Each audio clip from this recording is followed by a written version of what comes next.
Hey gophers, welcome to CoddingAdda. Today we'll learn a new concept, Go Routine. Go Routine is a lightweight thread you can think of. Later we will discuss more on it. Let's directly jump into the program.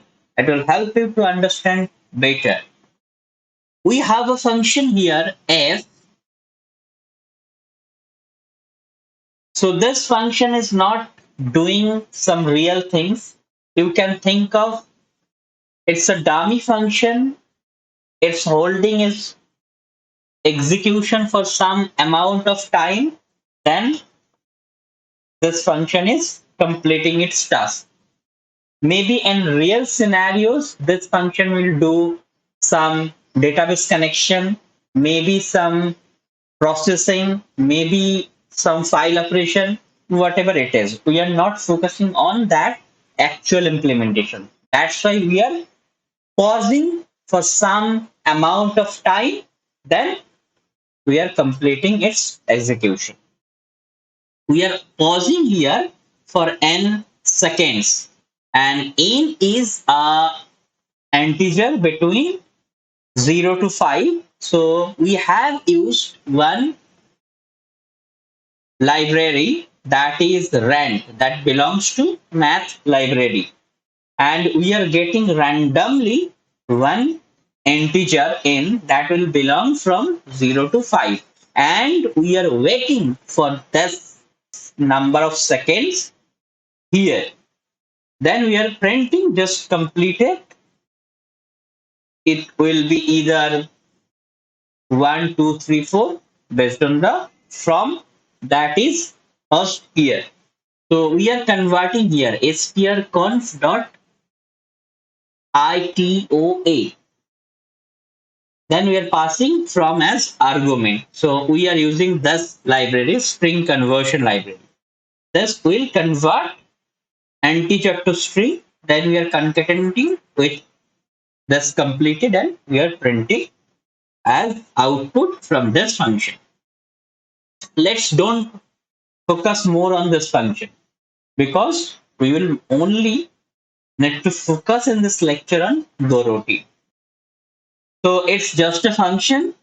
It's pausing its execution for n seconds, then it's printing completed either 1 2 3 4, whatever it is. Now we have the main function. Here we are calling f6. So from is 6. It's just a normal function call that we did for so many times. Then we are calling f4. Again, it's a synchronous function call that we used to do. So if we run this program, what will be the output? So we will only consider this two output for now. So it's printed 6, then it's printed 4. Okay.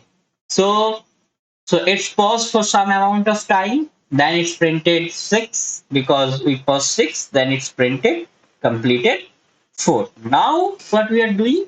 We have a loop that is 1 2 3. Then we are printing again. So that's why we are getting output 1 2 3. We are passing F1, F2, F3. So it's all synchronous. Then we are printing here done. Let's ignore this line for some time.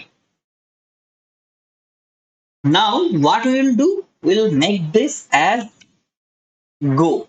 Go F1, go F2, go F3. So we have just added one keyword go. Now this if function becomes a go routine. Now it's not a synchronous function call. It's a async function call. It's very simple to make execution asynchronous in Go. So lightweight threads are spawning from here. So you can consider we have three threads here. So this threads we are calling Go routine. It's a very lightweight thread. And this thread management This Go routine management will be done by Go scheduler. That we will focus maybe on another lecture. So, and if I now execute this, now the output is 6, 4, then 1, 2, 3. Let me now run this program again. Now output is 6, then 4, then 2, then 3, then 1, done. So 1 is at last. It's not synchronous. So 2 is first executed, then 3, then 1. Maybe it can be 1 to 3 also, it can be 3 to 1 also, we don't know. So this 3 is executed, that means in asynchronous. So from this main Go routine, this is the main Go routine. We have spawned 3 other Go routines that started its execution in asynchronously, then it's completed its job. We don't know which one will be completed first and which one will be completed at last. So we made this as asynchronous, this execution. I think now you have understood what is Go routine. Go routine is nothing but a execution of a function asynchronous manner, not in synchronous manner. So we don't have to use any thread, anything like those stuffs here that we do it maybe in another programming language. So it's a purely same syntax and synchronous and asynchronous. Just what we have to do, we have to use extra keyword go to call this function asynchronously to spawn Go routines. That's the only difference in Go. So Go made it very simple. Go will convert this execution of this function asynchronously. So now I will go to this line time.sleep. So why we have to return this line? So now you have to understood a little bit of more concept. So we have main Go routine, then we have spawn 3 other Go routines. This Go routine will be executed asynchronously and this will be managed by Go scheduler. This main Go routine doesn't have control on execution of this 3 Go routines. So this main Go routine can complete its execution before execution of any of these 3 Go routine. That means if the main Go routine slips, then our program will be ended its executions incompletely. So what we have to do, we have to wait somewhere in this main Go routine till execution of this Go routine, sub Go routines are completed. That's why we have written this line time.sleep. We are waiting 6 seconds because we know maybe this function will take time less than 6 seconds to complete because we are just taking here wait time max 5 seconds.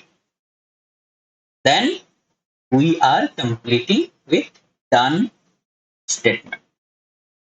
Okay, so we'll focus on this line, how we can improve this line later because we have new concepts here. We can use wait group here or we have channel other steps to do it smartly. We'll focus on other lecture. So in this program, let me summarize. Go routine is nothing but a function that is kind of a thread that will be executed in parallel. So we have spun 3 Go routines here and that will done its execution asynchronously.